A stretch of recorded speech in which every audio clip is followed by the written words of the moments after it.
नमस्कार, मैं हूँ संदीप तिवारी, आप देख रहे हैं अमर उजाला। बारिश का मौसम शुरू होते ही मच्छर जनित बीमारियाँ डेंगू, मलेरिया, चिकनगुनिया जैसी बीमारियाँ लगातार बढ़ने लगती हैं। मध्य प्रदेश में लगातार डेंगू, मलेरिया और चिकनगुनिया में कमी देखी गई है।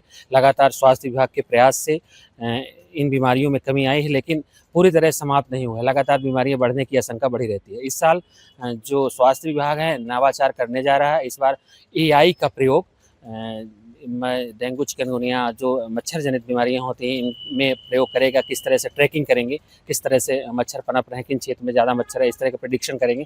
इस सब मुद्दों में बात करने के लिए हमारे साथ राज्य अधिकारी हैं जो इस क्षेत्र में लगातार काम कर रहे हैं, हिमांशु जायसवाल जी। उनसे समझेंगे और जानेंगे कि किस तरह का प्रयोग होगा एआई का। देखिए, विभाग इस बार जो है एमपीएससीडीसी के माध्यम से बीमारी के फोरकास्टिंग को लेकर जो हमारा विगत वर्षों का डेटा है, उसको उपयोग कर मौसम विभाग से बरसात का डेटा लेकर, आबादी का डेटा लेकर, अर्बन रूरल का डेटा लेकर, ये बहुत सारे डेटास को लेकर एक एनालिसिस करवा रहा है, जिसमें एआई का उपयोग होगा, आर्टिफिशियल इंटेलिजेंस का उपयोग होगा।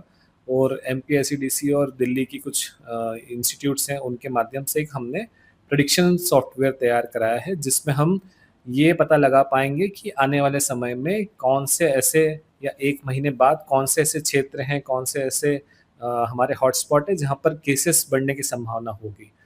तो लगभग इसका प्रेडिक्शन अगर समय पूर्व प्राप्त हो जाएगा तो उसमें हम आवश्यक तैयारियां कर सकेंगे, जैसे लार्वा सर्वे को हम बढ़ा सकेंगे, वहाँ पर कीटनाशक की उपलब्धता करा सकेंगे, वहाँ पर ब्रीडिंग चेकिंग जो होती है लार्वा सर्वे के माध्यम से उसको हम थोड़ा सुदृढ़ कर सकेंगे। मतलब कुल मिला के प्रारंभिक तैयारी हो पाएंगी अगर ऐसे हमें कुछ जानकारी मिल पाएगी। तो ये नवाचार है विभाग का। भारत सरकार ने भी कुछ इस ऐसे प्रयोगों को बढ़ावा दिया है।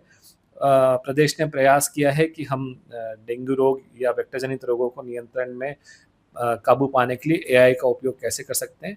देखिए, इसका पहला वर्ष है, इस बार बन के लगभग तैयार हो चुका है। अब हम उसका उपयोग करने जा रहे हैं। देखते हैं इसका कैसा लाभ मिलता है और लगभग 1 साल बाद हम इसका एनालिसिस भी करेंगे कि लगभग कितने परसेंटेज प्रेडिक्शन सही रहा और हमने उसका आगे किस प्रकार से रोकथाम में उपयोग किया गया। सर, प्रदेश में पहली बार हो रहा है, देश में किसी और प्रदेश में पहले हुआ कि मध्य प्रदेश पहला राज्य होगा इस तरह का प्रयोग करने वाला? कई राज्यों ने अपने-अपने स्तर पर थोड़ा-सा अलग-अलग मॉडिफ़िकेशन उसका उपयोग किया गया है। गुजरात ने भी किया है, दिल्ली ने भी किया है और वैसे बहुत से राज्य हैं जिसने ऐसा उसका अलग-अलग प्रयोग लिया है। बट हम अपने अपने प्रदेश में पहली बार ये कर रहे हैं, थोड़ा-सा उसमें ये अनूठा प्रयोग है। डेंगू, चिकनगुनिया की क्या स्थिति है? किस तरह से और दूसरी तैयारियाँ चल रही हैं? जैसे अब मौसम में बदलाव के साथ डेंगू लगभग भी सामान्य है, कोई अत्यधिक प्रकरण कहीं प्रकाश में एक साथ नहीं आए हैं। छुटपुट 1-2 प्रकरण प्रकाश में आ रहे हैं। लगभग 350 के आसपास प्रकरण अभी मिले हैं। अभी सीज़न नहीं आया है, जैसी बरसात थोड़ी-सी बढ़ेगी, पानी इकट्ठा होना शुरू होगा, तो प्रकरण में वृद्धि की संभावना होगी। पर विभाग मुस्तैद है, पूरी तैयारियाँ दुरुस्त कर चुका है। आवश्यक दिशा निर्देश, आवश्यक बजट एवं आवश्यक कीटनाशक की उपलब्धता, मानव संसाधन की उपलब्धता, ये सब सुनिश्चित की जा चुकी है। मई माह में जागरूकता अभियान चल रहे हैं, तो हमें प्रयास किए जा चुके हैं और हमें आश्वस्त हैं हम इस चीज़ के लिए कि इस बार हम समय पूर्व तैयारियां करके बीमारियों की रोकथाम कर पाएंगे।